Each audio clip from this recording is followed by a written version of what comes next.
The South African Revenue Service, that's SARS, South African Airways and the Government Communication Information Service are just some of the institutions we've learned, confirmed at least, through the findings of the state capture inquiry so far, that they were indeed affected by state capture.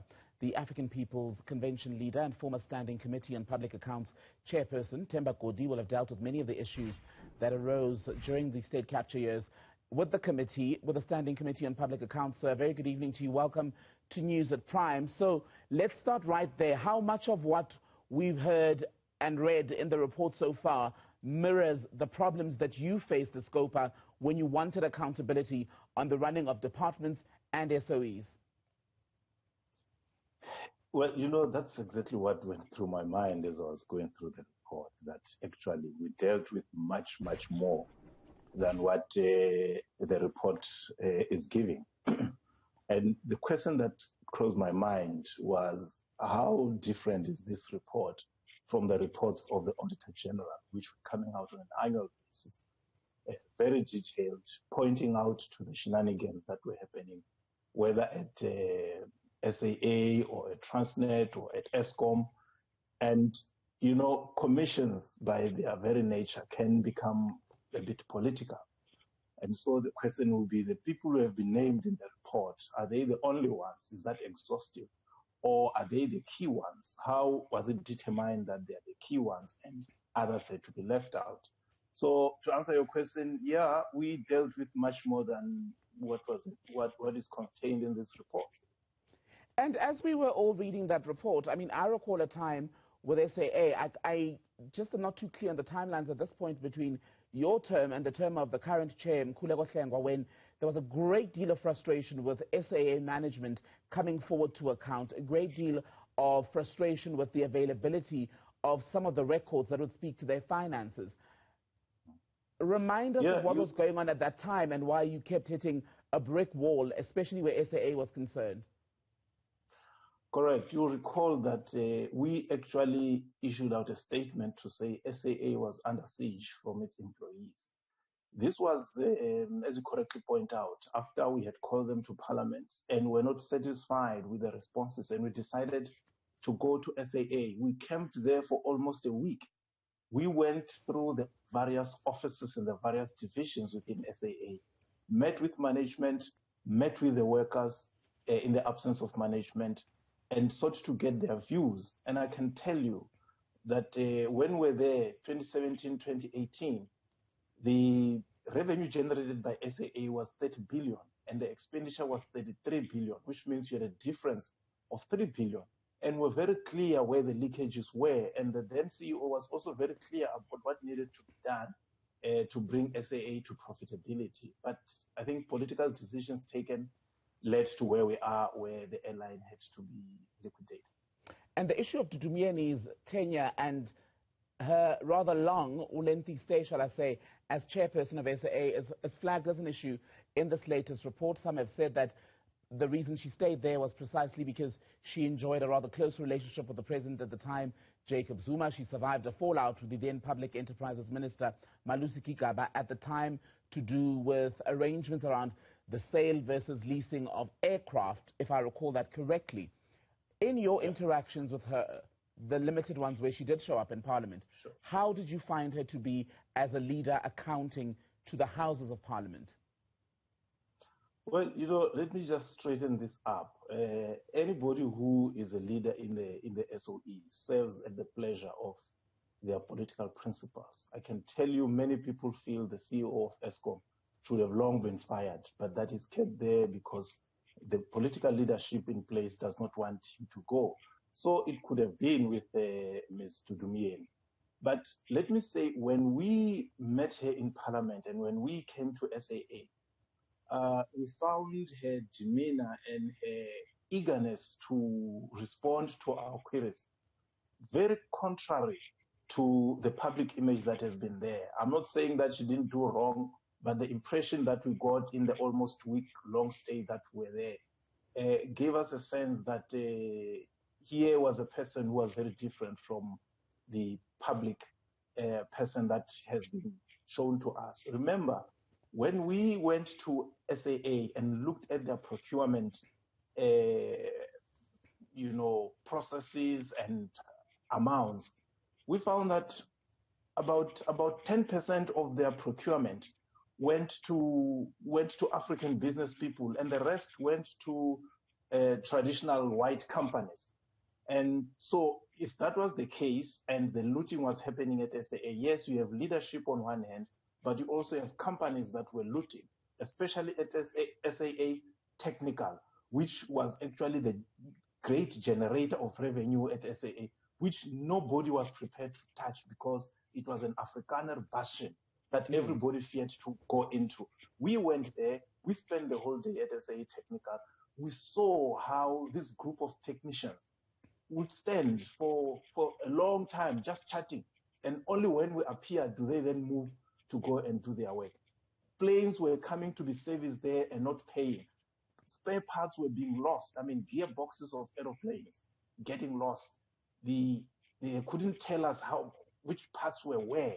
So I'm just saying that, yes, Dudumiyeni, Kwinana, and all those individuals must account for what they did. But to think that fingering those 3, 4, 5 people, you'll then have dealt with the rot that was in the SAA, I think it is a whitewash, and it will then smack of these political tendencies of dealing with people because there are all these other things that we always read about. So how then do we do that deep clean that you are suggesting is necessary, if I'm hearing you correctly? If it's one thing to address a CEO, a board chairperson, and the broader board, but if at a daily operational level there are still those issues, who needs to act and how?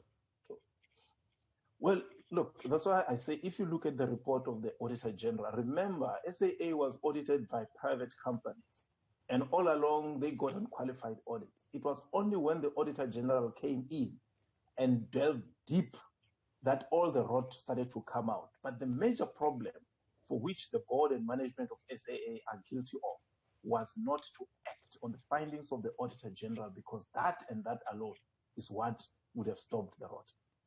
Is it possible to strip SOEs in this country, be it SAA, Eskom, the public broadcaster, is it possible to truly strip them of the burden and toxic influence, in some cases, of whoever is leading the political movement of the time or the political narrative which is stronger in a particular period? Is it possible to do that without privatizing them? Well, I'm not sure if it's possible, because if they are state-owned entities, therefore they are under the tutelage of the state. But the issue here is not the toxic nature and influence of politics. It is the toxic kind of politics that the ANC provides. Because look at China. You have the most politicized civil servant probably in the world, maybe Cuba, Vietnam, and all that stuff. But look at the progress that China is making. Its economy is driven by state-owned entities.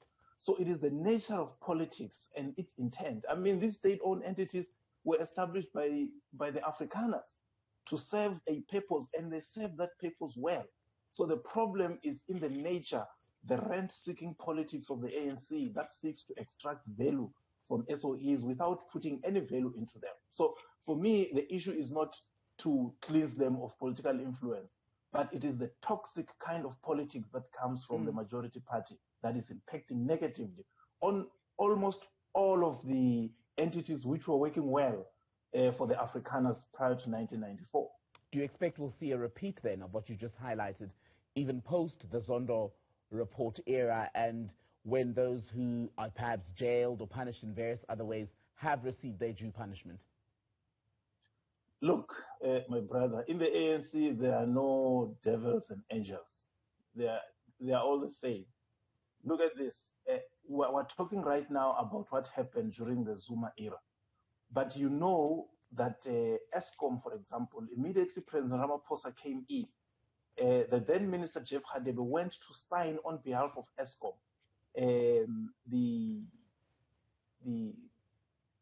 this green energy contracts against the wishes of the management of Eskom. I remember we had a meeting with Eskom, and the then acting CEO, the CEO of Eskom, came to me and said, please help us.